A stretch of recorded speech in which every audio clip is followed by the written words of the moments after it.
நம்முடைய தேவனாகிய கர்த்தர் அதிகாரமுள்ளவராயிருக்கிறார். நம்முடைய தேவனாகிய கர்த்தருக்கு ஸ்தோத்திரம். வெளிப்படுத்தின விசேஷம் 12ஆம் அதிகாரம். அன்றியும் ஒரு பெரிய அடையாளம் வானத்திலே காணப்பட்டது. ஒரு ஸ்திரீ சூரியனை அணிந்திருந்தாள். அவள் பாதங்களின் கீழே சந்திரனும் அவள் சிரசின் மேல் 12 நட்சத்திரங்களுள்ள கிரீடமும் இருந்தன. அவள் கர்ப்பவதியாயிருந்து பிரசவ வேதனை அடைந்து பிள்ளை பெறும்படி வருத்தப்பட்டு அலறினாள். அப்பொழுது வேறொரு அடையாளம் வானத்திலே காணப்பட்டது.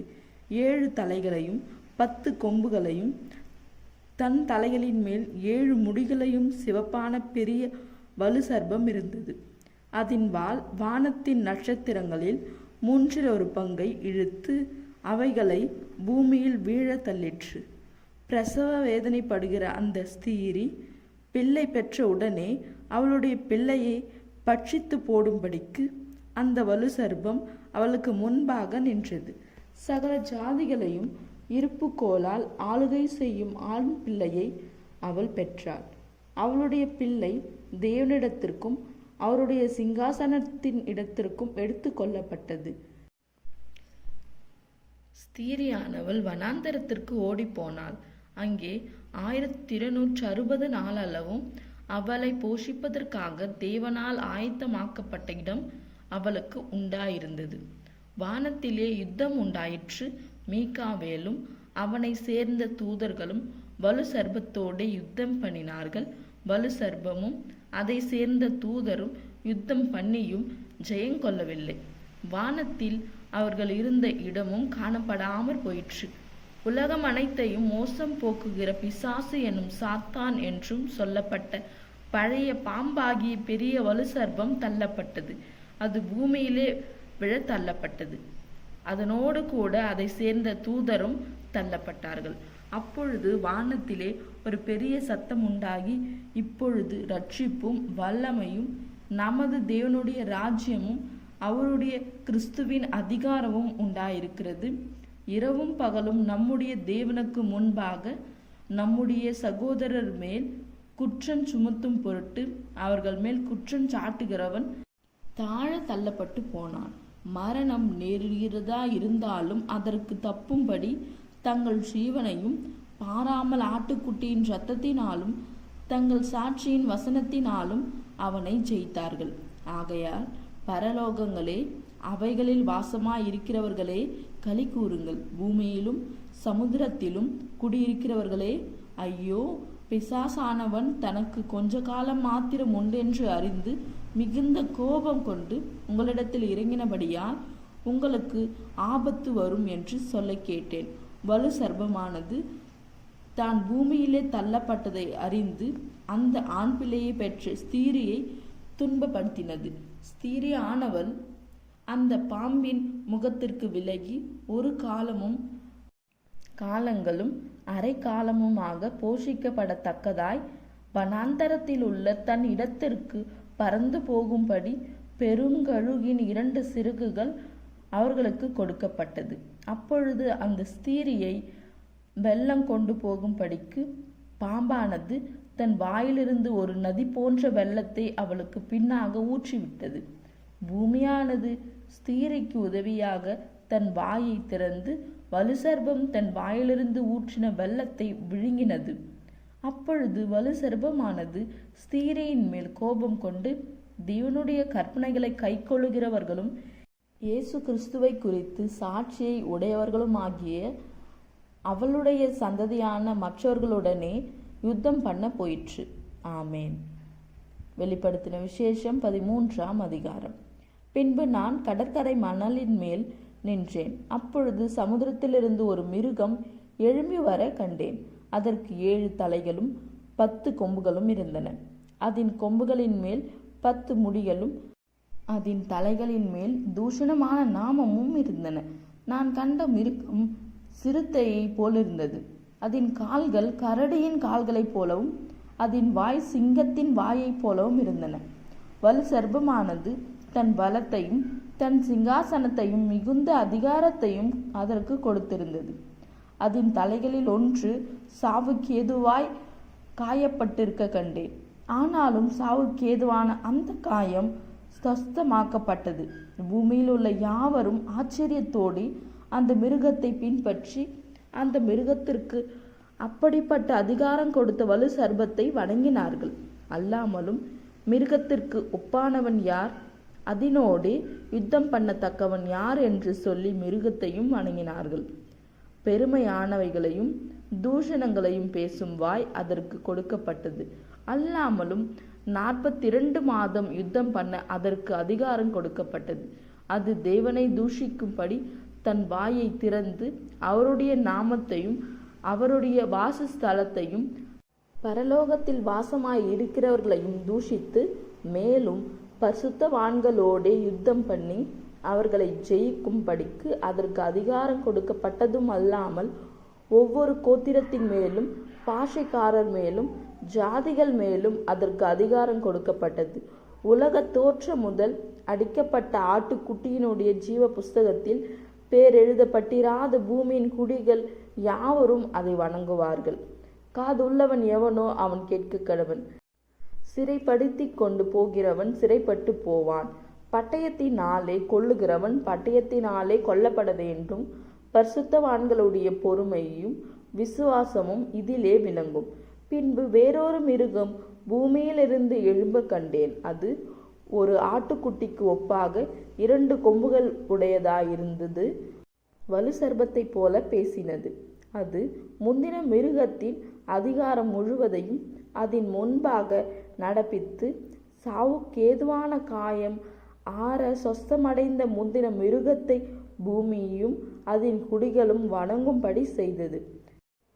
அன்றியும் அது மனுஷருக்கு முன்பாக வானத்திலிருந்து பூமியின் மேல் அக்கினியை இறங்க பண்ணத்தக்கதாய் பெரிய அற்புதங்களை நடப்பித்தது. மிருகத்தின் முன்பாக அந்த அற்புதங்களை செய்யும்படி தனக்கு கொடுக்கப்பட்ட சத்துவத்தினாலே பூமியின் குடிகளை மோசம் போக்கி, பட்டயத்தினாலே காயப்பட்டு பிழைத்த மிருகத்திற்கு ஒரு சொரூபம் பண்ண வேண்டுமென்று பூமியின் குடிகளுக்கு சொல்லிற்று. மேலும் அம்மிருகத்தின் சொரூபமும் பேசத்தக்கதாகவும் மிருகத்தின் சொரூபத்தை வணங்காத யாவரையும் கொலை செய்யத்தக்கதாகவும் மிருகத்தின் சொரூபத்திற்கு ஆவியை கொடுக்கும்படி அதற்கு சத்துவம் கொடுக்கப்பட்டது. அது சிறியோர் பெரியோர் ஐஸ்வர்யவான்கள் தரித்திரர் சுயதீனர் அடிமைகள் இவர்கள் யாவரும் தங்கள் வலது கையிலாவது நெற்றிகளிலாவது ஒரு முத்திரையை பெறும்படிக்கும் அந்த மிருகத்தின் முத்திரையாவது அதன் நாமத்தையாவது அதன் நாமத்தின் இலக்கத்தையாவது தரித்து கொள்ளுகிறவன் தவிர வேறு எவனும் கொல்லவும் விற்கவும் கூடாதபடிக்கும் செய்தது. இதிலே ஞானம் விளங்கும். அந்த மிருகத்தின் இலக்கத்தை புத்தியுடையவன் கணக்கு பார்க்க கடவன்.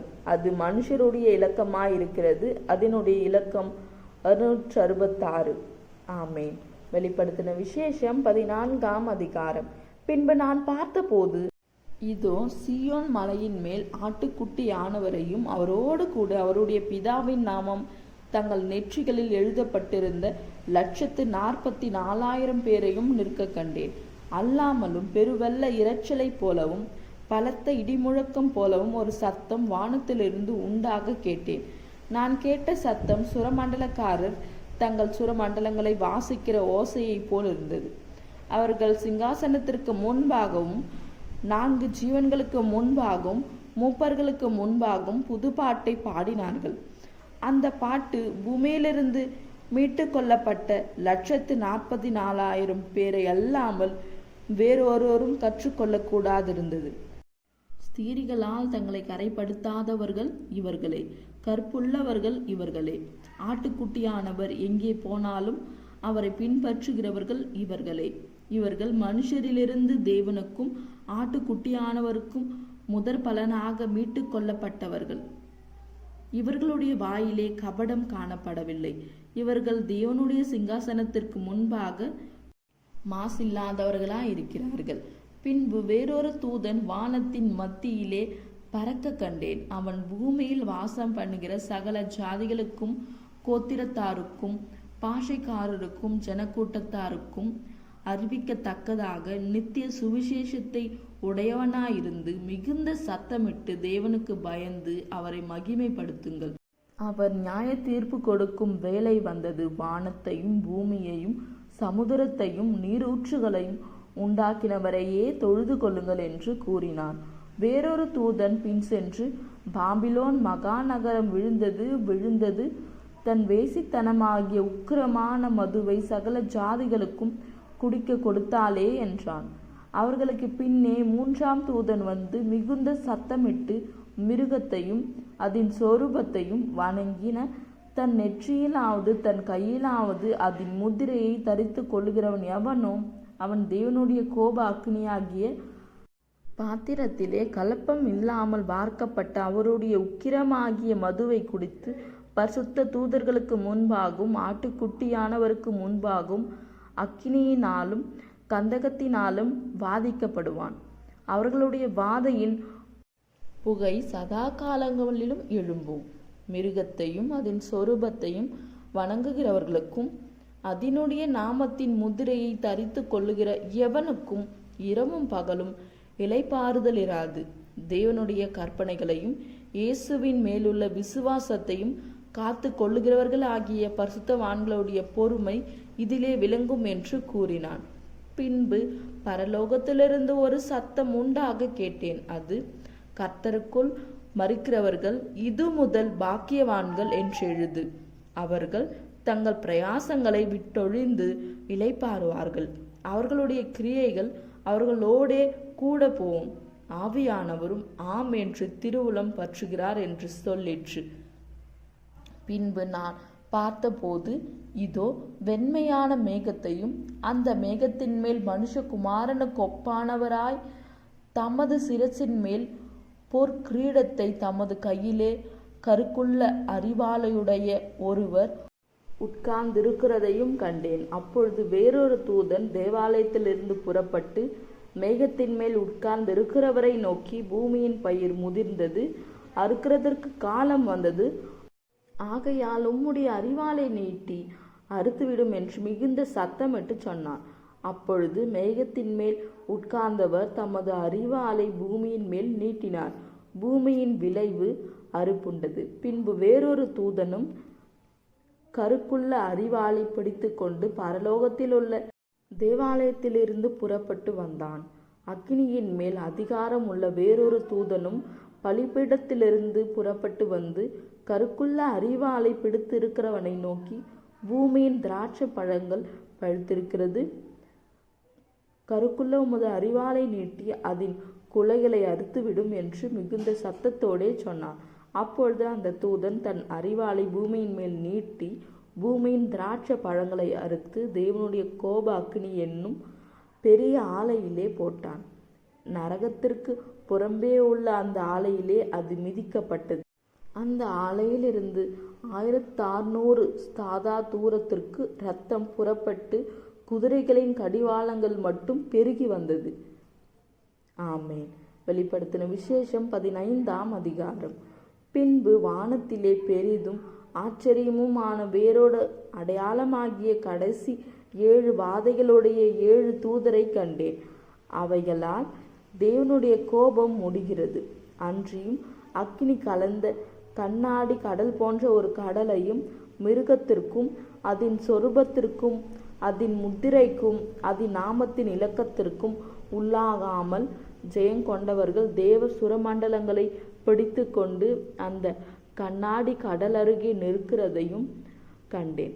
அவர்கள் தேவனுடைய ஊழியக்காரனாகிய மோசேயின் பாட்டையும் ஆட்டுக்குட்டியானவருடைய பாட்டையும் பாடி, சர்வ வல்லமை உள்ள தேவனாகிய கர்த்தாவே, தேவருடைய கிரியைகள் மகத்துவமும் ஆச்சரியமுமானவைகள், பரிசுத்தவான்களின் ராஜாவே, தேவரீருடைய வழிகள் நீதியும் சத்தியமுமானவைகள்.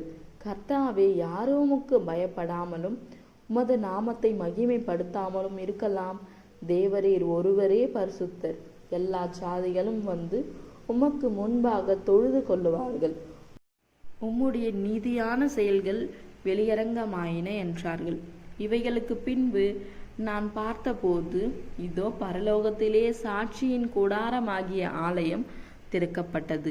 அந்த ஆலயத்திலிருந்து 7 வாதைகளுடைய அவ்வேழு தூதர்களும் சுத்தமும் பிரகாசமுமான மெல்லிய வஸ்திரம் தரித்து மார்பருகே பொற்கச்சைகளை கட்டி கொண்டு புறப்பட்டார்கள். அப்பொழுது அந்த 4 ஜீவன்களில் ஒன்று சதா காலங்களிலும் உயிரோடு இருக்கிற தேவனுடைய கோப அக்கினியால் நிறைந்த பொற்கலசங்கள் 7ஐயும் அந்த 7 தூதர்களுக்கும் கொடுத்தது. அப்பொழுது தேவனுடைய மகிமையினாலும் அவருடைய வல்லமையினாலும் உண்டான புகையினாலே தேவாலயம் நிறைந்தது. 7 தூதர்களுடைய 7 வாதைகளும் முடியும் வரைக்கும் ஒருவரும் தேவாலயத்திற்குள் பிரவேசிக்க கூடாதிருந்தது. ஆமேன். வெளிப்படுத்தின விசேஷம் 16ஆம் அதிகாரம். அப்பொழுது தேவாலயத்தில் இருந்து உண்டான வேறொரு பெருஞ்சத்தம், அந்த 7 தூதருடனே நீங்கள் போய் தேவனுடைய கோப கலசங்களை பூமியின் மேல் ஊற்றுங்கள் என்று சொல்ல கேட்டேன். முதலாம் தூதன் போய் தன் கலசத்தில் உள்ளதை பூமியின் மேல் ஊற்றினான். உடனே மிருகத்தின் முதிரையை தரித்தவர்களும் அதன் சொரூபத்தையும் வணங்குகிறவர்களும் ஆகிய மனுஷர்களுக்கு பொல்லாத கொடிய புண்கள் உண்டாயிற்று.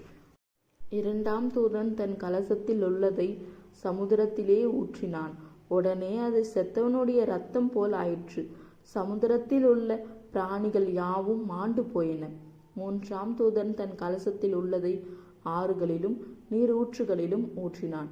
உடனே அவைகள் இரத்தமாயின. அப்பொழுது தண்ணீர்களின் தூதன் இருக்கிறவரும் இருந்தவரும் பரிசுத்தரும் ஆகிய தேவரீர், இப்படி நியாயம் தீர்க்க நீதி உள்ளவராயிருக்கிறீர். அவர்கள் பரிசுத்தவான்களுடைய இரத்தத்தையும் தீர்க்கதரிசிகளுடைய இரத்தத்தையும் சிந்தினபடியால் இரத்தத்தையே அவர்களுக்கு குடிக்க கொடுத்தீர். அதற்கு பாத்திரராய் இருக்கிறார்கள் என்று சொல்ல கேட்டேன். பலிபீடத்தில் இருந்து வேறொருவன், ஆம், சர்வ வல்லமை உள்ள தேவனாகிய கர்த்தாவே, உம்முடைய நியாய தீர்ப்புகள் சத்தியமும் நீதியுமானவைகள் என்று சொல்ல கேட்டேன். நான்காம் தூதன் தன் கலசத்தில் உள்ளதை சூரியன் மேல் ஊற்றினான். தீயினால் மனுஷரை தகிக்கும்படி அதற்கு அதிகாரம் கொடுக்கப்பட்டது. அப்போது மனுஷர்கள் மிகுந்த உஷ்ணத்தினாலே தகிக்கப்பட்டு இந்த வாதைகளை செய்ய அதிகாரம் உள்ள தேவனுடைய நாமத்தை தூஷித்தார்களே அல்லாமல் அவரை மகிமைப்படுத்த மனம் திரும்பவில்லை. ஐந்தாம் தூதன் தன் கலசத்தில் உள்ளதை மிருகத்தினுடைய சிங்காசனத்தின் மேல் ஊற்றினான். அப்பொழுது அதன் ராஜ்யம் இருளடைந்தது. அவர்கள் வருத்தத்தினாலே தங்கள் நாவுகளை கடித்து கொண்டு தங்கள் வருத்தங்களாலும் தங்கள் புண்களாலும் பரலோகத்தின் தேவனை தூஷித்தார்களே அல்லாமல் தங்கள் கிரியைகளை விட்டு மனம் திரும்பவில்லை. ஆறாம் தூதன் தன் கலசத்தில் உள்ளதை ஐப்ராத் என்னும் பெரிய நதியின் மேல் ஊற்றினான். அப்பொழுது சூரியன் உதிக்கும் திசையிலிருந்து வரும் ராஜாக்களுக்கு வழி ஆயத்தமாகும்படி அந்த நதியின் தண்ணீர் வற்றி போயிற்று. அப்பொழுது வலுசர்பத்தின் வாயிலும் மிருகத்தின் வாயிலும் கள்ள தீர்க்கதரிசியின் வாயிலும் இருந்து தவளைகளுக்கு ஒப்பான 3 அசுத்த ஆவிகள் புறப்பட்டு வர கண்டேன். அவைகள் அற்புதங்களை செய்கிற பிசாசுகளின் ஆவிகள். அவைகள் பூலோகமெங்குமுள்ள ராஜாக்களை சர்வ வல்லமை உள்ள தேவனுடைய மகா நதிகளில் நடக்கும் யுத்தத்திற்கு கூட்டி சேர்க்கும்படிக்கு புறப்பட்டு போகிறது. இதோ திருடனை போல் வருகிறேன். தன் மானம் காணப்படத்தக்கதாக நிர்வாணமாய் நடவாதபடிக்கு விழித்து கொண்டு தன் வஸ்திரங்களை காத்து கொள்ளுகிறவன் பாக்கியவான். அப்பொழுது எபிரேய பாஷையிலே ஹர்மகதோன் எண்ணப்பட்ட இடத்திலே அவர்களை கூட்டி சேர்த்தான். ஏழாம் தூதன் தன் கலசத்தில் உள்ளதை ஆகாயத்தில் ஊற்றினான். அப்பொழுது பரலோகத்தின் ஆலயத்தில் உள்ள சிங்காசனத்திலிருந்து ஆயிற்று என்று சொல்லிய பெருஞ்சத்தம் பிறந்தது. சத்தங்களும் இடி முழக்கங்களும் மின்னல்களும் உண்டாயின. பூமி மிகவும் அதிர்ந்தது. பூமியின் மேல் மனுஷர்கள் உண்டான நாள் முதற்கொண்டு அப்படிப்பட்ட பெரிய அதிர்ச்சி உண்டானதில்லை. அப்பொழுது மகா நகரம் 3 பங்காக பிரிக்கப்பட்டது. புற ஜாதிகளுடைய பட்டணங்கள் விழுந்தன. மகா பாபிலோனுக்கு தேவனுடைய உக்கிரமான கோப அக்கினியாகிய மது உள்ள பாத்திரத்தை கொடுக்கும்படி அது அவருக்கு முன்பாக நினைப்பூட்டப்பட்டது. தீவுகள் யாவும் அகன்று போயின. பர்வதங்கள் காணப்படாமற் போயின. தாளந்து நிறையான பெரிய கல்மழையும் வானத்திலிருந்து மனுஷர் மேல் விழுந்தது. அந்த கல் மழையினால் உண்டான வாதையின் நிமித்தம் மனுஷர்கள் தேவனை தூஷித்தார்கள். அந்த வாதை மகா கொடிதாயிருந்தது. ஆமேன். வெளிப்படுத்தின விசேஷம் 17ஆம் அதிகாரம். 7 கலசங்களை உடைய அந்த 7 தூதரில் ஒருவன் வந்து என்னோடே பேசி, நீ வா, திரளான தண்ணீர்கள் மேல் உட்கார்ந்திருக்கிற மகா வேசியோடே பூமியின் ராஜாக்கள் வேசித்தனம் பண்ணினார்களே, அவளுடைய வேசித்தனமாகிய மதுவால் பூமியின் குடிகளும் வெறி கொண்டிருந்தார்களே, அவளுக்கு வருகிற ஆக்கினியை உனக்கு காண்பிப்பேன் என்று சொல்லி ஆவிக்குள் என்னை வனாந்தரத்திற்கு கொண்டு போனான். அப்பொழுது 7 தலைகளையும் 10 கொம்புகளையும் உடையதும் தூஷணமான நாமங்களால் நிறைந்ததுமான சிவப்பு நிறமுள்ள மிருகத்தின் மேல் ஒரு ஸ்திரீ ஏறி இருக்க கண்டேன். அந்த ஸ்திரீ இரத்த பாரமும் சிவப்புமான ஆடையும் தரித்து பொன்னினாலும் இரத்தினங்களினாலும் முத்துக்களினாலும் சிங்காரிக்கப்பட்டு தன் வேசித்தனமாகிய அருவருப்புகளினாலும் அசுத்தத்தினாலும் நிறைந்த பொற்பாத்திரத்தை தன் கையிலே பிடித்திருந்தாள். மேலும் இரகசியம் மகா பாபிலோன் வேசிகளுக்கும் பூமியில் உள்ள அருவருப்புகளுக்கும் தாய் என்னும் நாமம் அவள் நெற்றியில் எழுதியிருந்தது. அந்த ஸ்திரீ பரிசுத்தவான்களின் இரத்தத்தினாலும் இயேசுவினுடைய சாட்சிகளின் இரத்தத்தினாலும் வெறி கொண்டிருக்கிறதை கண்டேன். அவளை கண்டு நான் மிகவும் ஆச்சரியப்பட்டேன். அப்பொழுது தூதனானவன் என்னை நோக்கி, ஏன் ஆச்சரியப்படுகிறாய்? இந்த ஸ்திரீயினுடைய இரகசியத்தையும் 7 தலைகளையும் 10 கொம்புகளையும் உடையதாய் இவளை சுமக்கிற மிருகத்தினுடைய இரகசியத்தையும் உனக்கு சொல்லுகிறேன். நீ கண்ட மிருகம் முன்னே இருந்தது, இப்பொழுது இல்லை. அது பாதாளத்திலிருந்து ஏறி வந்து நாசமடைய போகிறது. உலக தோற்றம் முதல் ஜீவ புஸ்தகத்தில் பேர் எழுதப்பட்டிராத பூமியின் குடிகள் இருந்ததும் இராமற் போனதும் இனி இருப்பதுமாயிருக்கிற மிருகத்தை பார்த்து ஆச்சரியப்படுவார்கள். ஞானமுள்ள மனம் இதிலே விளங்கும். அந்த 7 தலைகளும் அந்த ஸ்திரீ உட்கார்ந்திருக்கிற 7 மலைகளாம். அவைகள் 7 ராஜாக்களாம். இவர்களில் 5 பேர் விழுந்தார்கள். ஒருவன் இருக்கிறான், மற்றவன் இன்னும் வரவில்லை. வரும்போது அவன் கொஞ்ச காலம் தரித்திருக்க வேண்டும்.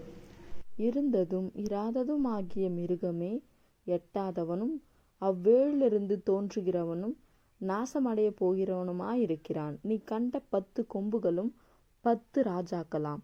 இவர்கள் இன்னும் ராஜ்யம் பெறவில்லை. இவர்கள் மிருகத்துடனே கூட 1 மணி நேரமளவும் ராஜாக்களைப் போல அதிகாரம் பெற்று கொள்ளுகிறார்கள். இவர்கள் ஒரே யோசனை உள்ளவர்கள். இவர்கள் தங்கள் வல்லமையையும் அதிகாரத்தையும் மிருகத்திற்கு கொடுப்பார்கள்.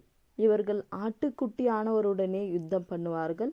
ஆட்டுக்குட்டியானவர் கர்த்தாதி கர்த்தரும் ராஜாதி ராஜாவுமாய் இருக்கிறபடியால் அவர்களை ஜெயிப்பார். அவரோடு கூட இருக்கிறவர்கள் அழைக்கப்பட்டவர்களும் தெரிந்து கொள்ளப்பட்டவர்களும் உண்மை உள்ளவர்களுமாய் இருக்கிறார்கள் என்றான். பின்னும் அவன் என்னை நோக்கி, அந்த வேசி உட்கார்ந்திருக்கிற தண்ணீர்களை கண்டாயே? அவைகள் ஜனங்களும் கூட்டங்களும் ஜாதிகளும் பாஷைக்காரருமாம். நீர் மிருகத்தின் மேல் கண்ட 10 கொம்புகளானவர்கள் அந்த வேசியை பகைத்து அவளை பாழும் நிர்வாணமுமாக்கி அவளுடைய மாம்சத்தை பட்சித்து அவளை நெருப்பினால் சுட்டெரித்து போடுவார்கள். தேவன் தம்முடைய வார்த்தைகள் நிறைவேறும் அளவும் அவர்கள் தமது யோசனையை நிறைவேற்றுகிறதற்கும் ஒரே யோசனை உள்ளவர்களாயிருந்து தங்கள் ராஜ்யத்தை மிருகத்திற்கு கொடுக்கிறதற்கும் அவர்களுடைய இருதயங்களை ஏவினார். நீ கண்ட ஸ்திரீயானவள் பூமியின் ராஜாக்கள் மேல் ராஜ்யபாரம் பண்ணுகிற மகா நகரமேயாம் என்றான். ஆமேன். வெளிப்படுத்தின விசேஷம் 18ஆம் அதிகாரம். இவைகளுக்கு பின்பு வேறொரு தூதன் மிகுந்த அதிகாரமுடையவனாய் வானத்திலிருந்து இறங்கி வர கண்டேன். அவனுடைய மகிமையினால் பூமி பிரகாசமாயிற்று. அவன் பலத்த சத்தமிட்டு, மகா பாபிலோன் விழுந்தது, விழுந்தது, அது பேய்களுடைய குடியிருப்பும் சகலவித அசுத்த ஆவிகளுடைய காவல் வீடும் அசுத்தமும் அருவருப்பும் உள்ள சகலவித பறவைகளுடைய கூடுமாயிற்று. அவளுடைய வேசித்தனத்தின் உக்கிரமான மதுவை எல்லா ஜாதிகளும் குடித்தார்கள். பூமியின் ராஜாக்கள் அவளோட வேசித்தனம் பண்ணினார்கள். பூமியின் வர்த்தகர் அவளுடைய செல்வ செருக்கின் மிகுதியினால் ஐஸ்வர்யவான்கள் ஆனார்கள் என்று விளம்பினான். பின்பு வேறொரு சத்தம் வானத்திலிருந்து உண்டாக கண்டேன். அது, என் ஜனங்களே, நீங்கள் அவளுடைய பாவங்களுக்கு உடன்படாமலும் அவளுக்கு நேரிடும் வாதைகளில் அகப்படாமலும் இருக்கும்படிக்கு அவளை விட்டு வெளியே வாருங்கள். அவளுடைய பாவம் வானபரியந்தம் எட்டினது. அவளுடைய அநியாயங்களை தேவன் நினைவு கூர்ந்தார். அவள் உங்களுக்கு பலன் அளித்தது போல நீங்களும் அவளுக்கு பலன் அளியுங்கள். அவளுடைய கிரியைகளுக்கு தக்கதாக அவளுக்கு இரட்டிப்பாக கொடுத்து தீருங்கள். அவள் உங்களுக்கு கலந்து கொடுத்த பாத்திரத்திலே இரட்டிப்பாக அவளுக்கு கலந்து கொடுங்கள். அவள் தன்னை மகிமைப்படுத்தி செல்வ செருக்காய் வாழ்ந்ததெவ்வளவோ அவ்வளவாய் வாதையையும் துக்கத்தையும் அவளுக்கு கொடுங்கள். நான் ராஜஸ்திரியாய் வீற்றிருக்கிறேன், நான் கைம்பொன்னினல்ல, நான் துக்கத்தை காண்பதில்லை என்று அவள் தன் இருதயத்திலே எண்ணினாள். ஆகையால் அவளுக்கு வரும் வாதைகளாகிய சாவும் துக்கமும் பஞ்சமும் ஒரே நாளிலே வரும். அவள் அக்கினியினாலே சுட்டெரிக்கப்படுவாள். அவளுக்கு நியாய தீர்ப்பு கொடுக்கும் தேவனாகிய கர்த்தர் வல்லமை உள்ளவர். அவளுடனே வேசித்தனம் செய்து செல்வ செருக்காய் வாழ்ந்த பூமியின் ராஜாக்களும் அவள் வேகிறதினால் உண்டான புகையை காணும் போது அவளுக்காக அழுது புலம்பி அவளுக்கு உண்டான வாதையினால் பயந்து தூரத்திலே நின்று, ஐயையோ, பாபிலோன் மகா நகரமே, பலமான பட்டணமே, ஒரே நாழிகையில் உனக்கு ஆக்கினை வந்ததே என்பார்கள். பூமியின் வர்த்தகர்களும் தங்கள் தங்கள் சரக்குகளாகிய பொன்னையும் வெள்ளியையும் இரத்தினங்களையும் முத்துக்களையும் சல்லாவையும் இரத்தம் பாரத்தையும் பட்டாடைகளையும் சிவப்பாடைகளையும் சகலவித வாசனை கட்டைகளையும் தந்தத்தினால் செய்திருக்கிற சகலவித வஸ்துக்களையும் விலையுயர்ந்த மரத்தினாலும் வெண்கலத்தினாலும் இரும்பினாலும் வெள்ளை கல்லினாலும் செய்திருக்கிற சகலவித வஸ்துக்களையும் லவங்க பட்டையையும் தூப வர்க்கங்களையும் தைலங்களையும் சாம்பிராணியையும் திராட்ச ரசத்தையும் எண்ணெயையும் மெல்லிய மாவையும் கோதுமையையும் மாடுகளையும் ஆடுகளையும் குதிரைகளையும் இரதங்களையும் அடிமைகளையும் மனுஷருடைய ஆத்துமாக்களையும் இனி கொள்வார் இல்லாதபடியால் அவளுக்காக அழுது புலம்புவார்கள். உன் ஆத்துமா இச்சித்த பழவர்க்கங்கள் உன்னை விட்டு நீங்கி போயின. கொழுமையானவைகளும் சம்பிரமானவைகளும் உன்னை விட்டு நீங்கி போயின. நீ அவைகளை இனி காண்பதில்லை. இப்படிப்பட்டவைகளை கொண்டு வர்த்தகம் பண்ணி அவளால் ஐஸ்வர்யவான்களானவர்கள் அவளுக்கு உண்டான வாதையினால் பயந்து தூரத்திலே நின்று, ஐயையோ, சல்லாவும் இரத்தம் பாரமும் சிவப்பாடையும் தரித்து பொன்னினாலும் இரத்தினங்களினாலும் முத்துக்களினாலும் சிங்காரிக்கப்பட்டிருந்த மகா நகரமே, ஒரு நாழிகையிலே இவ்வளவு ஐஸ்வர்யமும் அழிந்து போயிற்றே என்று சொல்லி அழுது துக்கிப்பார்கள். மாலுமிகள் யாவரும் கப்பல்களில் யாத்திரை பண்ணுகிறவர்கள் யாவரும் கப்பலாட்களும் சமுத்திரத்திலே தொழில் செய்கிற யாவரும் தூரத்திலே நின்று அவள் வேகிறதினால் உண்டான புகையை பார்த்து, இந்த மகா நகரத்திற்கொப்பான நகரம் உண்டோ என்று சத்தமிட்டு தங்கள் தலைகள் மேல் புழுதியை போட்டுக்கொண்டு, ஐயையோ, மகா நகரமே, சமுத்திரத்திலே கப்பல்களையுடைய அனைவரும் இவளுடைய உச்சிதமான சம்பூரணத்தினால் ஐஸ்வர்யவான்களானார்களே, ஒரு நாழிகையிலே இவள் பாழாய் போனாலே என்று அழுது துக்கித்து ஓலமிடுவார்கள். பரலோகமே, பரிசுத்தவான்களாகிய அப்போஸ்தலர்களே, தீர்க்கதரிசிகளே, அவளை குறித்து களி கூறுங்கள். உங்கள் நிமித்தம் தேவன் அவளை நியாயம் தீர்த்தாரே என்று தூதன் சொன்னான். அப்பொழுது பலமுள்ள தூதன் ஒருவன் பெரிய எந்திரக்கல்லை ஒத்த ஒரு கல்லை எடுத்து சமுத்திரத்திலே எறிந்து, இப்படியே பாபிலோன் மகா நகரம் வேகமாய் தள்ளுண்டு இனி ஒருபோதும் காணப்படாமற் போகும். சுரமண்டலக்காரரும் கீதவாத்தியக்காரரும் நாகசுரக்காரரும் எக்காலமானவருடைய சத்தம் இனி உன்னிடத்தில் கேட்கப்படுவதும் இல்லை. எந்த தொழிலாளியும் இனி உன்னிடத்தில் காணப்படுவதும் இல்லை. எந்திரச் சத்தம் இனி உன்னிடத்தில் கேட்கப்படுவதும் இல்லை. விளக்கு வெளிச்சம் இனி உன்னிடத்தில் பிரகாசிப்பதும் இல்லை. மணவாளனும் மணவாட்டி ஆனவர்களுடைய சத்தம் இனி உன்னிடத்தில் கேட்கப்படுவதும் இல்லை. உன் வர்த்தகர் பூமியில் பெரியோர்களாயிருந்தார்களே, உன் சூனியத்தால் எல்லா ஜாதிகளும் மோசம் போனார்களே. தீர்க்கதரிசிகளுடைய இரத்தமும் பரிசுத்தவான்களுடைய இரத்தமும் பூமியில் கொல்லப்பட்ட அனைவருடைய இரத்தமும் அவளிடத்தில் காணப்பட்டது என்று விளம்பினான். ஆமேன். வெளிப்படுத்தின விசேஷம் 19ஆம் அதிகாரம். இவைகளுக்கு பின்பு பரலோகத்தில் திரளான ஜனக்கூட்டம் இடுகிற ஆரவாரத்தை கேட்டேன். அவர்கள் ஹல்லேலூயா, இரட்சண்யமும் மகிமையும் கனமும் வல்லமையும் நம்முடைய தேவனாகிய கர்த்தருக்கே உரியது. அவருடைய நியாய தீர்ப்புகள் சத்தியமும் நீதியுமானவைகள். தன் வேசித்தனத்தினால் பூமியை கெடுத்த மகாவேசிக்கு அவர் நியாய தீர்ப்பு கொடுத்து தம்முடைய ஊழியக்காரரின் இரத்தத்திற்காக அவளிடத்தில் பழி வாங்கினாரே என்றார்கள். மறுபடியும் அவர்கள் ஹல்லேலூயா என்று சொல்லி ஆர்ப்பரித்தார்கள். அவளுடைய புகை என்றென்றைக்கும் எழும்புகிறது என்றார்கள். 24 மூப்பர்களும் 4 ஜீவன்களும் வணக்கமாய் விழுந்து ஆமேன் ஹல்லேலூயா என்று சொல்லி சிங்காசனத்தின் மேல் வீற்றிருக்கிறவருக்கும் தேவனை தொழுது கொண்டார்கள். மேலும் நமது தேவனுடைய ஊழியக்காரரே, அவருக்கு பயப்படுகிற சிறியோரும் பெரியோர்களும் மாணவர்களே, நீங்கள் யாவரும் அவர்களை துதியுங்கள் என்று சத்தம் சிங்காசனத்திலிருந்து பிறந்தது. அப்பொழுது திரளான ஜனங்கள் இடும் ஆரவாரம் போலவும் பெருவெள்ள இரைச்சலை போலவும் பலத்த இடிமுழக்கம் போலவும் ஒரு சத்தம் உண்டாகி ஹல்லேலூயா, சர்வ வல்லமையுள்ள தேவனாகிய கர்த்தர் ராஜ்யபாரம் பண்ணுகிறார். நாம் சந்தோஷப்பட்டு களிகூர்ந்து அவருக்கு துதி செலுத்த கடவோம். ஆட்டுக்குட்டி ஆனவருடைய கல்யாணம் வந்தது, அவருடைய மனைவி தன்னை ஆயத்தம் பண்ணினாள் என்று சொல்ல கேட்டேன். சுத்தமும் பிரகாசமுமான மெல்லிய வஸ்திரம் தரித்து கொள்ளும்படி அவளுக்கு அளிக்கப்பட்டது. அந்த மெல்லிய வஸ்திரம் பரிசுத்தவான்களுடைய நீதிகளே. பின்னும் அவன் என்னை நோக்கி, ஆட்டுக்குட்டியானவரின் கல்யாண விருந்திற்கு அழைக்கப்பட்டவர்கள் பாக்கியவான்கள் என்று எழுது என்றான்.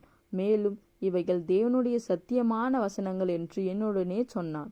அப்பொழுது அவனை வணங்கும்படி அவனுடைய பாதத்தில் விழுந்தேன். அவன் என்னை நோக்கி, இப்படி செய்யாதபடிக்கு பார், உன்னோடும் இயேசுவை குறித்து சாட்சியிட்டு உன் சகோதரோடும் கூட நானும் ஒரு ஊழியக்காரன். தேவனை தொழுதுகொள். இயேசுவை பற்றின சாட்சி தீர்க்க தரிசனத்தின் ஆவியாயிருக்கிறது என்றான். பின்பு பரலோகம் திறந்திருக்க கண்டேன். இதோ, ஒரு வெள்ளை குதிரை காணப்பட்டது. அதன் மேல் ஏறியிருந்தவர் உண்மையும் சத்தியமும் உள்ளவர் எனப்பட்டார். அவர் நீதியாய் நியாயம் தீர்த்து யுத்தம் பண்ணுகிறார். அவருடைய கண்கள் அக்னி ஜுவாலையைப் போல் இருந்தன. அவருடைய சிரசின் மேல் அநேக கிரீடங்கள் இருந்தன. அவருக்கே அன்றி வேறொருவருக்கும் தெரியாத ஒரு நாமமும் எழுதியிருந்தது. இரத்தத்தில் தோய்க்கப்பட்ட வஸ்திரத்தை தரித்திருந்தார்.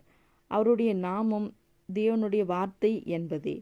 பரலோகத்தில் உள்ள சேனைகள் வெண்மையும் சுத்தமுமான மெல்லிய வஸ்திர தரித்தவர்களாய் வெள்ளை குதிரைகளின் மேல் ஏறி அவருக்கு பின் சென்றார்கள். புறச்சாதிகளை வெட்டும்படிக்கு அவருடைய வாயிலிருந்து கூர்மையான பட்டயம் புறப்படுகிறது. இருப்பு கோலால் அவர்களை அரசாளுவார். அவர் சர்வ வல்லமை உள்ள தேவனுடைய உக்கிர கோபமாகிய மதுவுள்ள ஆலையை மிதிக்கிறார். ராஜாதி ராஜா கர்த்தாதி கர்த்தா என்னும் நாமம் அவருடைய வஸ்திரத்தின் மேலும் அவருடைய தொடையின் மேலும் எழுதப்பட்டிருந்தது. பின்பு ஒரு தூதன் சூரியனில் நிற்க கண்டேன். அவன் வானத்தின் மத்தியில் பறக்கிற சகல பறவைகளையும் பார்த்து, நீங்கள் ராஜாக்களின் மாம்சத்தையும் சேனை தலைவர்களின் மாம்சத்தையும் பலவான்களின் மாம்சத்தையும் குதிரைகளின் மாம்சத்தையும் அவைகளின் மேல் ஏறி இருக்கிறவர்களின் மாம்சத்தையும் சுயதீனர் அடிமைகள் சிறியோர் பெரியோர் இவர்கள் எல்லாருடைய மாம்சத்தையும் பட்சிக்கும்படிக்கு மகாதேவன் கொடுக்கும் விருந்துக்கு கூடி வாருங்கள் என்று மிகுந்த சத்தத்தோடே கூப்பிட்டான். பின்பு மிருகமும் பூமியின் ராஜாக்களும் அவர்களுடைய சேனைகளும் குதிரையின் மேல் ஏறி இருக்கிறவரோடும் அவருடைய சேனையோடும் யுத்தம் பண்ணும்படிக்கு கூடி வர கண்டேன். அப்பொழுது மிருகம் பிடிக்கப்பட்டது. மிருகத்தின் முன்பாக செய்த அற்புதங்களால் அதன் முத்திரையை தரித்தவர்களையும் அதன் சொரூபத்தை வணங்கினவர்களையும் மோசம் போக்கின கள்ள தீர்க்கதரிசிகளும் கூட பிடிக்கப்பட்டான். இருவரும் கந்தகம் எரிகிற அக்னி கடலிலே உயிரோடே தள்ளப்பட்டார்கள். மற்றவர்கள் குதிரையின் மேல் ஏறினவருடைய வாயிலிருந்து புறப்படுகிற பட்டயத்தால் கொல்லப்பட்டார்கள். அவர்களுடைய மாம்சத்தினால் பறவைகள் யாவும் திருப்தி அடைந்தன. ஆமேன். வெளிப்படுத்தின விசேஷம் 20ஆம் அதிகாரம். ஒரு தூதன் பாதாளத்தின் திறவுகோலையும் பெரிய சங்கிலியையும் தன் கையிலே பிடித்து கொண்டு வானத்திலிருந்து இறங்கி வர கண்டேன். பிசாஸ் என்றும் சாத்தான் என்றும் சொல்லப்பட்ட பழைய பாம்பாகிய வலுசர்பத்தை அவன் பிடித்து அதை 1000 வருஷம் அளவும் கட்டி வைத்து, அந்த 1000 வருஷம் நிறைவேறும் வரைக்கும் அந்த ஜனங்களை மோசம் போக்காதபடிக்கு அதை பாதாளத்திலே தள்ளி அடைத்து அதின் மேல் முத்திரை போட்டான். அதற்கு பின்பு அது கொஞ்ச காலம் விடுதலையாக வேண்டும். அன்றியும் நான் சிங்காசனங்களை கண்டேன். அவைகளின் மேல் உட்கார்ந்தார்கள். நியாய தீர்ப்பு கொடுக்கும்படி அவர்களுக்கு அதிகாரம் அளிக்கப்பட்டது. இயேசுவை பற்றிய சாட்சியின் நிமித்தமும் தேவனுடைய வசனத்தின் நிமித்தமும் சிரசேதம் பண்ணப்பட்டவர்களுடைய ஆத்துமாக்களையும் மிருகத்தையாவது அதன் சொரூபத்தையாவது வணங்காமலும் தங்கள் நெற்றியிலும் தங்கள் கையிலும் அதன் முத்திரையை தரித்து கொள்ளாமலும் இருந்தவர்களையும் கண்டேன். அவர்கள் உயிர்த்து கிறிஸ்துவுடனே கூட 1000 வருஷம் அரசாண்டார்கள். மரணம் அடைந்த மற்றவர்கள் அந்த 1000 வருஷம் முடியும் அளவும் உயிரடையவில்லை. இதுவே முதலாம் உயிர்த்தெழுதல். முதலாம் உயிர்த்தெழுதலுக்கு பங்குள்ளவன் பாக்கியவானும் பரிசுத்தவானுமாயிருக்கிறான். இவர்கள் மேல் 2ஆம் மரணத்திற்கு அதிகாரம் இல்லை. இவர்கள் தேவனுக்கு கிறிஸ்துவுக்கும் முன்பாக ஆசாரியராயிருந்து அவரோடு கூட 1000 வருஷம் அரசாளுவார்கள். அந்த 1000 வருஷம் முடியும் போது சாத்தான் தன் காலிலிருந்து விடுதலையாகி பூமியை 4 திசைகளிலும் உள்ள ஜாதிகளாகிய கோகையும் மாகோகையும் மோசம் போக்கும்படிக்கும் அவர்களை யுத்தத்திற்கு கூட்டிக் கொள்ளும்படிக்கும் புறப்படுவான். அவர்களுடைய தொகை கடற்கரை மணலத்தனையாயிருக்கும். அவர்கள் பூமியெங்கும் பரம்பி பரிசுத்தவான்களுடைய பாளையத்தையும் பிரியமான நகரத்தையும் வளைந்து கொண்டார்கள். அப்பொழுது தேவனால் வானத்திலிருந்து அக்கினி இறங்கி அவர்களை பட்சித்து போட்டது. மேலும் அவர்களை மோசம் போக்கின பிசாசானவன் மிருகமும் கள்ள தீர்க்கதரிசியுமாயிருக்கிற இடமாகிய அக்கினியும் கந்தகமுமான கடலிலே தள்ளப்பட்டான். அவர்கள் இரவும் பகலும் சதா காலங்களிலும் வாதிக்கப்படுவார்கள். பின்பு நான் பெரிய வெள்ளை சிங்காசனத்தையும் அதின்மேல் வீற்றிருக்கிறவரையும் கண்டேன். அவருடைய சமூகத்திலிருந்து பூமியும் வானமும் அகன்று போயின. அவைகளுக்கு இடம் காணப்படவில்லை. மரித்தோராகிய சிறியோரையும் பெரியோரையும் தேவனுக்கு முன்பாக நிற்க கண்டேன். அப்பொழுது புஸ்தகங்கள் திறக்கப்பட்டன. ஜீவ புஸ்தகம் என்னும் வேறொரு புஸ்தகமும் திறக்கப்பட்டது. அப்பொழுது அந்த புஸ்தகங்களில் எழுதப்பட்டவைகளின்படியே மரித்தோர் தங்கள் தங்கள் கிரியைகளுக்கு தக்கதாக நியாயம் தீர்ப்படைந்தார்கள். சமுத்திரம் தன்னிலுள்ள மரித்தோரை ஒப்புவித்தது. மரணமும் பாதாளமும் தங்களிலுள்ள மரித்தோரை ஒப்புவித்தன. யாவரும் தங்கள் தங்கள் கிரியைகளின்படியே நியாய தீர்ப்படைந்தார்கள். அப்பொழுது மரணமும் பாதாளமும் அக்கினி கடலிலே தள்ளப்பட்டன. இது 2ஆம் மரணம். ஜீவ புஸ்தகத்திலே எழுதப்படாதவனாக காணப்படாதவன் எவனோ அவன் அக்கினி கடலிலே தள்ளப்படுவான். ஆமேன். வெளிப்படுத்தின விசேஷம் 21ஆம் அதிகாரம். பின்பு நான் புதிய வானத்தையும் புதிய பூமியையும் கண்டேன். முந்தின வானமும் முந்தின பூமியும் ஒழிந்து போயின. சமுத்திரமும் இல்லாமற் போயிற்று. யோவானாகிய நான் புதிய எருசலேம் ஆகிய பரிசுத்த நகரத்தை தேவனிடத்தினின்று பரலோகத்தை விட்டு இறங்கி வர கண்டேன். அது தன் புருஷனுக்காக அலங்கரிக்கப்பட்ட மணவாட்டியைப் போல ஆயத்தமாக்கப்பட்டிருந்தது. மேலும் பரலோகத்திலிருந்து உண்டான ஒரு பெருஞ்சத்தத்தை கேட்டேன். அது, இதோ மனுஷர்களிடத்திலே தேவனுடைய வாசஸ்தலம் இருக்கிறது. அவர்களிடத்திலே அவர் வாசமாயிருப்பார். அவர்களும் அவர்களுடைய ஜனங்களாயிருப்பார்கள். தேவன் தாமே அவர்களோடு கூட இருந்து அவர்களுடைய தேவனாயிருப்பார். அவர்களுடைய கண்ணீர் யாவையும் தேவன் துடைப்பார். இனி மரணமும் இல்லை, துக்கமும் இல்லை, அலறுதலும் இல்லை, வருத்தமும் இல்லை. முந்தினவைகள் ஒழிந்து போயின என்று விளம்பினது. சிங்காசனத்தின் மேல் வீற்றிருந்தவர், இதோ நான் சகலத்தையும் புதிதாக்குகிறேன் என்றார். பின்னும் அவர், இந்த வசனங்கள் சத்தியமும் உண்மையுமானவைகள், இவைகளை எழுது என்றார். அன்றியும் அவர் என்னை நோக்கி, ஆயிற்று, நான் ஆல்பாவும் ஒமேகாவும் ஆதியும் அந்தமுமாயிருக்கிறேன். தாகமாய் இருக்கிறவனுக்கு நான் ஜீவ தண்ணீர் ஊற்றில் இலவசமாய் கொடுப்பேன். ஜெயம் கொள்ளுகிறவன் எல்லாவற்றையும் சுதந்தரித்து கொள்ளுவான். நான் அவன் தேவனாய் இருப்பேன், அவன் என் குமாரனாய் இருப்பான்.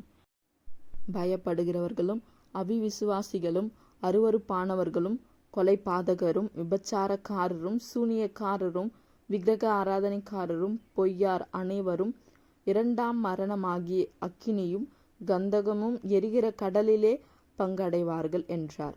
பின்பு கடைசியான 7 வாதைகளால் நிறைந்த 7 கலசங்களை உடைய அந்த 7 தூதரில் ஒருவன் என்னிடத்தில் வந்து, நீ இங்கே வா, ஆட்டுக்குட்டியானவருடைய மனைவியாகிய மணவாட்டியை உனக்கு காண்பிக்கிறேன் என்று சொல்லி பெரிதும் உயரமுமான ஒரு பர்வதத்தின் மேல் என்னை ஆவியில் கொண்டு போய் தேவனுடைய மகிமையை அடைந்த எருசலேமாகிய பரிசுத்த நகரம் பரலோகத்தை விட்டு தேவனிடத்திலிருந்து இறங்கி வருகிறதை எனக்கு காண்பித்தான்.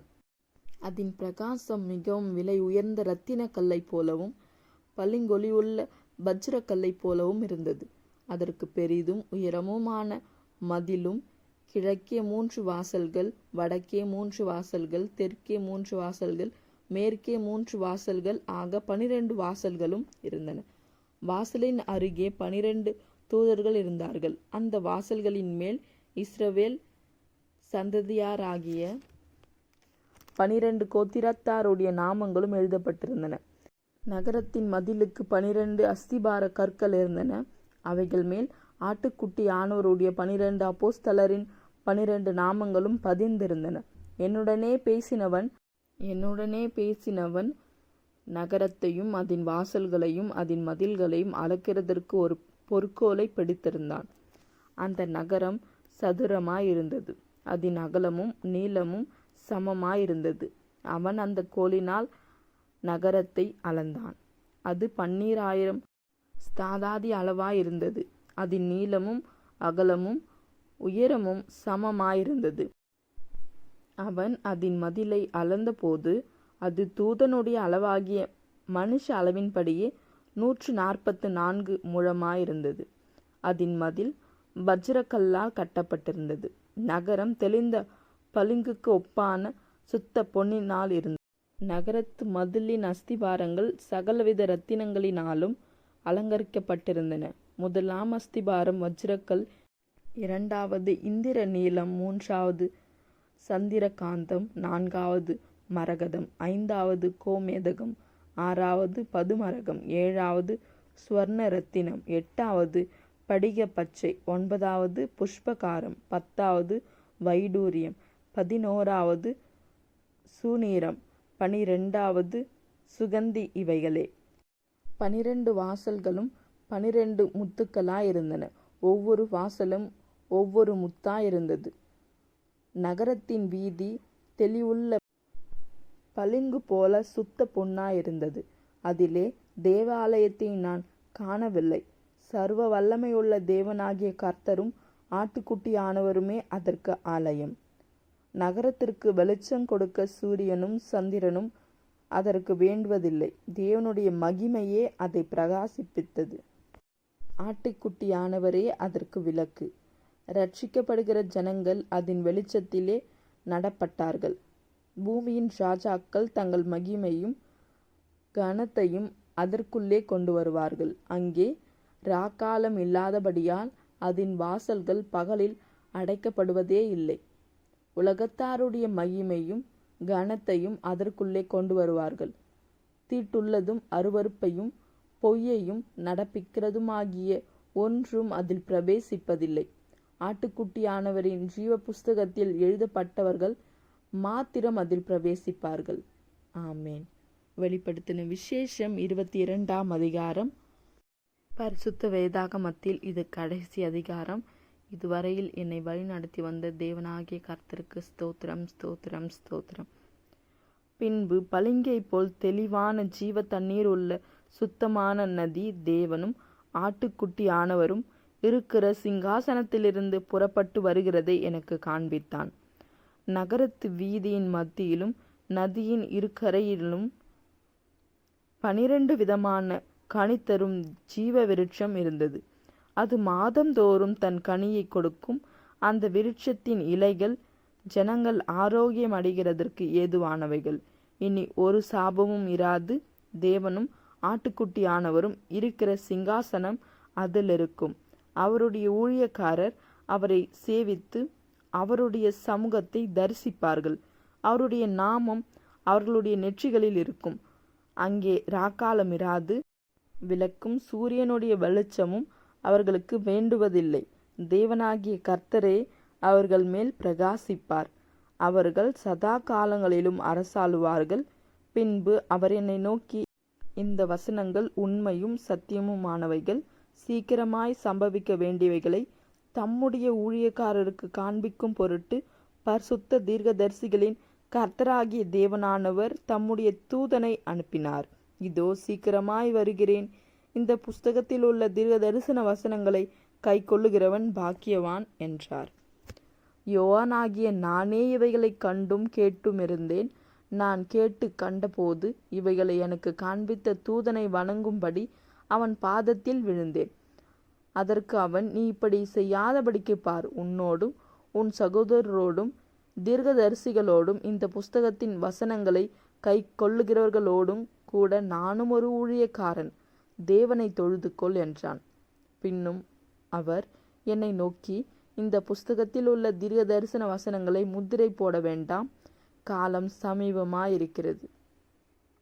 அநியாயம் செய்கிறவன் இன்னும் அநியாயம் செய்யட்டும், அசுத்தமாயிருக்கிறவன் இன்னும் அசுத்தமாயிருக்கட்டும், நீதி உள்ளவன் இன்னும் நீதியாயிருக்கட்டும், பரிசுத்தம் உள்ளவன் இன்னும் பரிசுத்தமாகட்டும். இதோ சீக்கிரமாய் வருகிறேன். அவன் அவனுடைய கிரியைகளின்படி அவன் அவனுக்கு நான் அளிக்கும் பலன் என்னோடு கூட வருகிறது. நான் ஆல்பாவும் ஒமேகாவும் ஆதியும் அந்தமும் முந்தினவரும் பிந்தினவருமாயிருக்கிறேன்.